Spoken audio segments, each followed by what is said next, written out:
Olá, amigos! Voltamos para mais um estudo da lição da Escola Sabatina.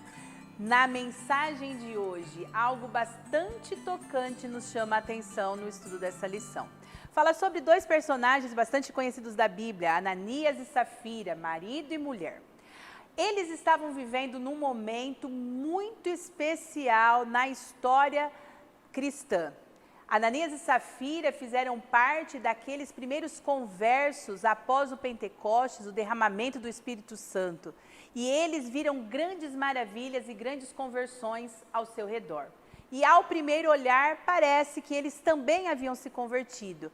Nós sabemos que ali, tudo o que acontecia era em favor das pessoas. Se você olhar Atos, no capítulo 2, dos versículos 45 até o 47, nos diz o seguinte, do que eles realizavam ali, em relação aos convertidos. Diz assim: vendiam as suas propriedades e bens, distribuindo o produto entre todos à medida que alguém tinha necessidade.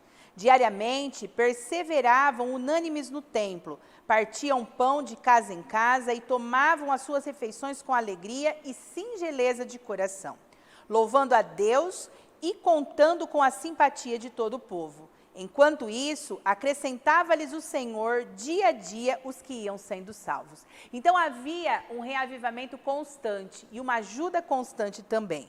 Atos também, no mesmo livro, no capítulo 4, nos versículos 34 e 35, ainda fala um pouco sobre isso. Diz assim: pois nenhum necessitado havia entre eles. Porquanto os que possuíam terras e casas, vendendo-as, traziam os valores correspondentes e depositavam aos pés dos apóstolos, então se distribuía a qualquer um à medida que alguém tinha necessidade. Então nós vemos nesses relatos que todos contribuíam com todos. E não era diferente com Ananias e Safira. Aqui nós devemos estar atentos na bola fora, podemos dizer, entre aspas, que Ananias e Safira deram. Eles não eram obrigados a vender o que tinham para entregar e ajudar aos necessitados. Mas eles colocaram no seu coração que fariam isso. Só que quando eles viram o valor monetário desta terra, eles não quiseram devolver completamente o que pertencia ao Senhor. E aí que estava o erro dos dois. Nós, se voltarmos um pouquinho, lá no Antigo Testamento, em Levítico, nós veremos que nas leis ali do santuário, na distribuição, tudo que as pessoas possuíam era analisado pelo sacerdote. Daquilo que elas vendiam, daquilo que elas tinham, era analisado para que aquilo fosse doado para o santuário. Porque Malaquias também coloca que todos os dízimos, todos os valores devam ser levados à casa do tesouro.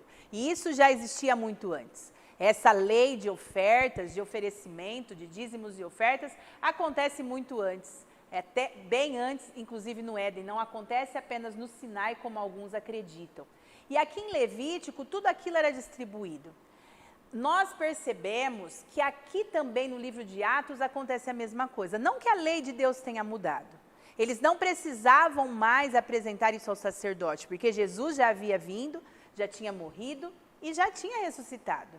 A lei, ela não tinha sido mudada, alterada, mas aquilo que se ofertava era o que estava no coração da pessoa e conscientemente.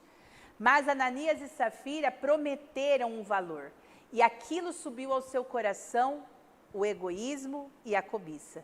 Quando viram, não quiseram entregar o valor especificado. Pedro chama a atenção de Ananias e diz a ele: o que aconteceu que você deixou que o diabo dominasse os seus pensamentos? E ali Ananias caiu morto. Ele foi consumido naquele momento. Assim que estavam retirando, chega Safira sem saber o que tinha acontecido. E ela também, ao ver o que aconteceu com seu esposo, fazendo parte do mesmo negócio, também morreu. Nós vemos aqui algo que foi imediato na ação de Deus. E talvez você coloque na sua mente: puxa vida, por que Deus fez isso com duas pessoas? Mas sabe, aqui nos chama a atenção pelo seguinte: vocês perceberam na leitura que eu fiz, em que tudo era unânime. Tudo se fazia com singeleza de coração. Tudo se fazia para auxílio a todos. E a igreja primitiva crescia de um modo assombroso. Muitos temeram quando viram o resultado do que aconteceu com Ananias e Safira. Tiveram medo justamente pelos resultados. Mas sabe o que aconteceu? O fervor da igreja também aumentou.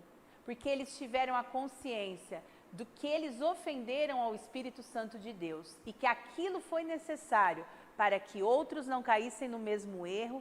E também todos entendessem que não deviam brincar com Deus e nem afrontar a Deus.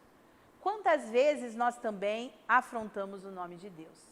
Quantas promessas nós fazemos de mudança de vida ou de atitudes que devemos tomar e não agimos assim? Quantas vezes prometemos coisas a Deus que não vamos cumprir? Cuidado. Talvez o juízo imediato de Deus não vai acontecer agora para você, mas todos os casos serão passados diante de Deus no juízo final. E nós devemos estar atentos. Devemos nos arrepender dos nossos pecados, daquilo que já cometemos e não cometer mais. É fácil? Nem sempre. Mas com comunhão, estudo da palavra de Deus, buscando o maior conhecimento dele, certamente poderemos vencer. E que Deus nos fortaleça a cada dia. Te espero amanhã para mais um estudo da lição.